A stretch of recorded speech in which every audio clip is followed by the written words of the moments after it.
قام الرئيس الفرنسي إيمانويل ماكرون بزيارة مفاجئة للغابون وبعض العواصم الإفريقية الأخرى خلال الأيام الأولى من شهر مارس من هذه السنة، وتساءل الكثيرون عن سبب هذه الزيارة المفاجئة وعلاقتها بالتوترات الحالية بين المغرب وفرنسا وكذلك بالصراع الجزائري المغربي.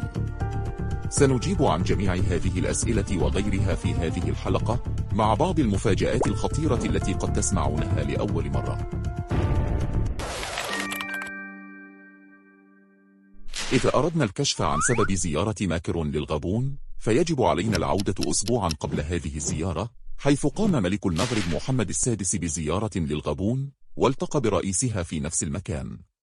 وهذه ليست بمصادفة، بل يعكس المنافسة الشرسة بين فرنسا والمغرب على النفوذ في إفريقيا، وهو ما يشكل تهديدا مباشرا للبلد صاحب سابع أقوى اقتصاد في العالم، والذي كان يعتبر إفريقيا حديقته الخلفية. ويتفوق المغرب في هذه المنافسة بفضل شبكة اقتصادية واسعة تمتد في إفريقيا والسودان وحتى في فرنسا نفسها. إنها شركة مناجم المغربية التي تشكل ذعرا حقيقيا يؤرق منام ماكرون وباقي القيادات الفرنسية.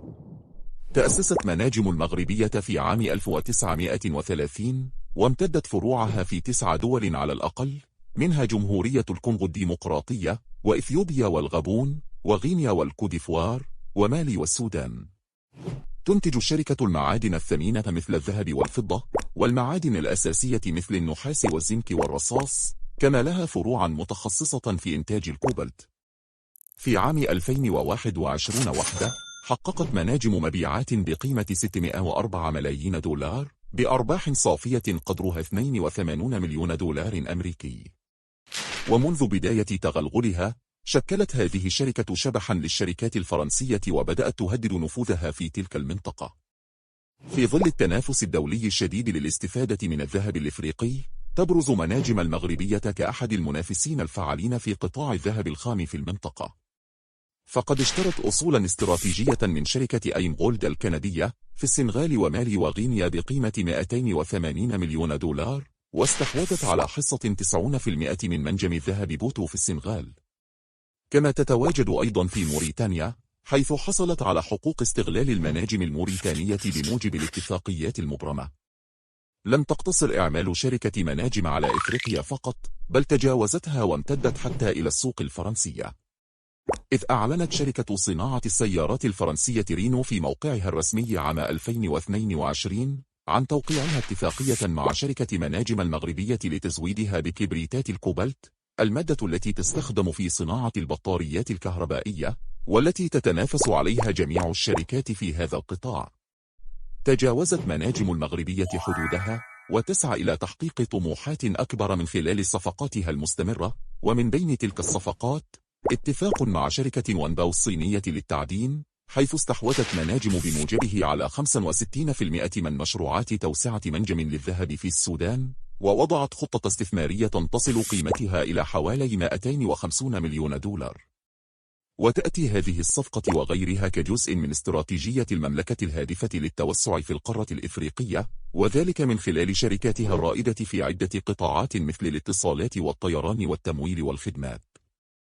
وعلى سبيل المثال، فإن شركة الخطوط الملكية المغربية تدير أكثر من 262 رحلة أسبوعيا إلى دول إفريقية، وهذا العدد يفوق بكثير عدد رحلات الخطوط الجوية الجزائرية التي تقوم ب68 رحلة أسبوعيا فقط. كما نجحت شركة اتصالات المغرب في نشر فروعها في العديد من دول غرب إفريقيا. وفي المجال المالي، حسب مجلة الأعمال الإفريقية، فقد تم تصنيف البنوك المغربية السبعة من بين البنوك الأقوى في منطقة شمال إفريقيا خلال عام 2022، حيث حل بنك وفا التجاري في المرتبة الأولى وتفوق عليه البنك الأهلي المصري فقط. ولا يمكن نسيان المجمع الوطني للفوسفات الذي بدأ في بناء فروعه ومصانعه في عدة دول إفريقية. وقد رحبت معظم الدول الإفريقية بالشراكة المغربية، لأن المغرب لا يتعامل معها بعقلية المستعمر السابق، بل يعاملها باحترام، بما يضمن المساواة ويتيح الربح المتبادل، عكس الفرنسيين الذين ينهبون ثرواتهم ويتعاملون معها باستحلال.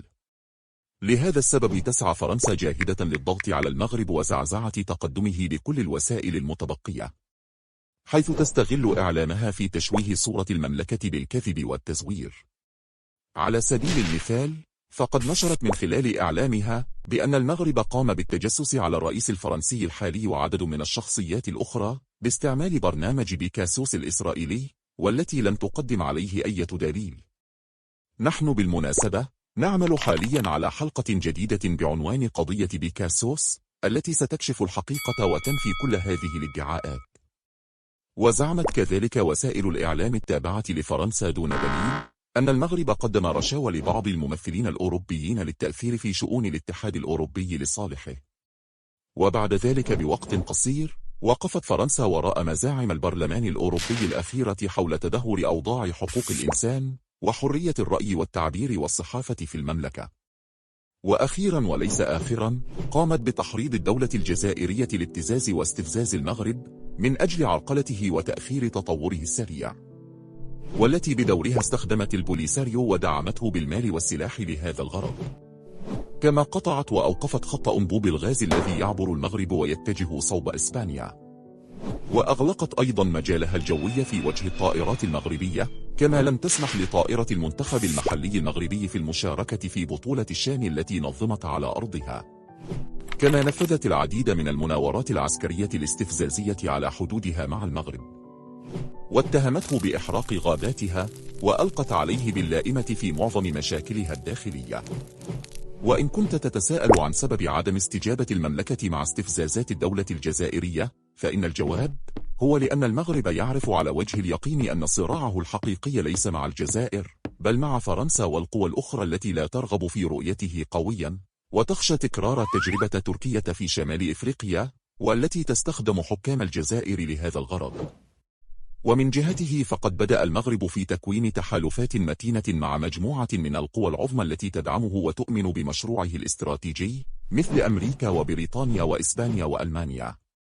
ولا أعتقد أن فرنسا أصبحت قادرة على محاربته بعد الآن، وما هي إلا أشهر معدودات وسوف نراها خانعة له بعد فشل كل محاولاتها.